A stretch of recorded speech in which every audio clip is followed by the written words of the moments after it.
Hi, everybody. Thursday, April 16th, my sister's birthday. Happy birthday. Um, I need you to subscribe, please. I need you to give me one of those things. All right, enough of that.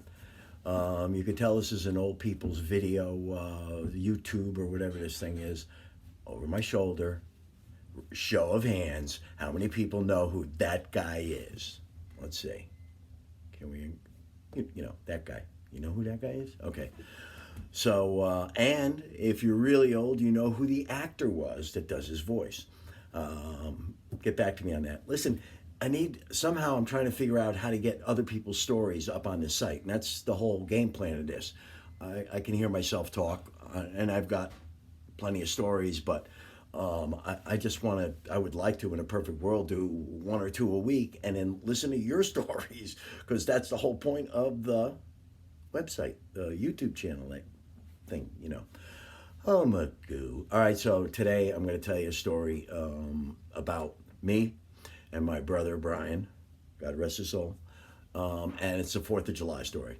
And I was reminded because of the wind this morning, and I was out front, and I was looking across the street at the house my father built, and up there is this big fan, circular fan. They don't put them in houses anymore, but this thing would circulate. You'd have to open up the latch to the attic, and it was an attic fan that blew the air all through the house, through all the windows, and that was in lieu of air conditioning back in the day, just because my father didn't buy air conditioning, because they were extremely expensive back then. You couldn't buy an air conditioner for $99 at CVS. So I'm standing outside, and the wind is blowing, and the flaps, the louvers, are flapping like crazy on it. I don't know, randomly. And it reminded me of the time that 4th of July, Brian and I talked my parents into leaving us home alone. Probably 12, 13 years old. Me, Brian would have been a year and change younger. It's summertime, 4th of July. And firecrackers were a big deal. That was that was black market. Those were hidden. Those were something you didn't keep on your coffee table. So, and you couldn't buy them in gas stations like you can now. Christ, you can buy enough to light up the sky nowadays. Back then, people would take vans down to Florida or the Carolinas, come back, sell them, make a profit. It was a big friggin' deal. Bruce Popkins comes to mind. He was always willing to take that drive down for fireworks, so we always had a show down at Edwards. So, okay, so my parents are going someplace. And I talk them into, look, me and Brian can stay home by ourselves. We're fine. Yeah. No, I'm really, we're fine. Grandma and Grandpa are right next door, so we're fine. So Daddy and Mommy leave with Matthew, Sheila, and Laura. Pretty sure. Into the station wagon, off they went. And I don't know why. I think they went to the Walshes in Wilton, but I don't know where they went. But in the meantime, Brian and I have a secret stash of firecrackers. Those bad boys, the ones that really sound like a cap gun, and but always had that smell. And Brian says, come on, let's light a few off. Yeah, sure, Mommy and Daddy aren't around. We're bad boys. Yeah, let's do this. Okay, so I light a couple off. And then now we're looking for sites to, where can we get the biggest bang for our buck with these huge firecrackers? So Brian suggests, let's open the attic up. We'll pull down the string, open up the door, throw it up in the attic. Light it, throw it up in the attic. Brian, are you out of your friggin' mind?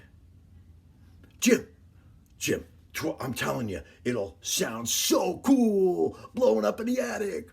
So I said no again. Neither of us thought of the true residual from this that would tan our asses later on. Brian says to me, I swear to God on my children and grandchildren, Jim, if we get caught, I'll take the blame. I promise. I'll say it was me. Okay, I can't beat that. I light the thing, throw it up in the attic, it pops. One more. Take one more, light it, throw it up, it pops. Mommy and Daddy come home with Matthew, Sheila, and Laura. And Daddy walks into the house, and the first thing he says is, it wasn't pretty. What in God's world were we thinking? Because the fan in the attic blew the gunpowder smoke, sulfur smoke all over the house. And there was no hiding it. There was no misconstruing. I mean, what in God's world were you thinking? And the first thing Brian says is, Jimmy did it. Thanks, Brian. Threw my ass right under the bus. It took them all of about 2 seconds of mommy and daddy being home. Then daddy was off the deep end. So it was my least favorite 4th of July holiday, needless to say. Not a lot of shits and giggles. I watched the fireworks through the window at night. Oh, look at that. Yeah. Oh, I must have gone up higher. I can't see because I'm looking through the blinds. Yeah, Brian, again, God rest your soul. Jim, I'll tell him I did it. I swear, we're not getting caught. Yeah, but the smell, yeah, gave us away. Ooh, that smell. All right, Leonard Skinner. Peace, love, make a video. I'm going to figure out how to get it up on a site, I promise. And stay safe. Peace, love, soul.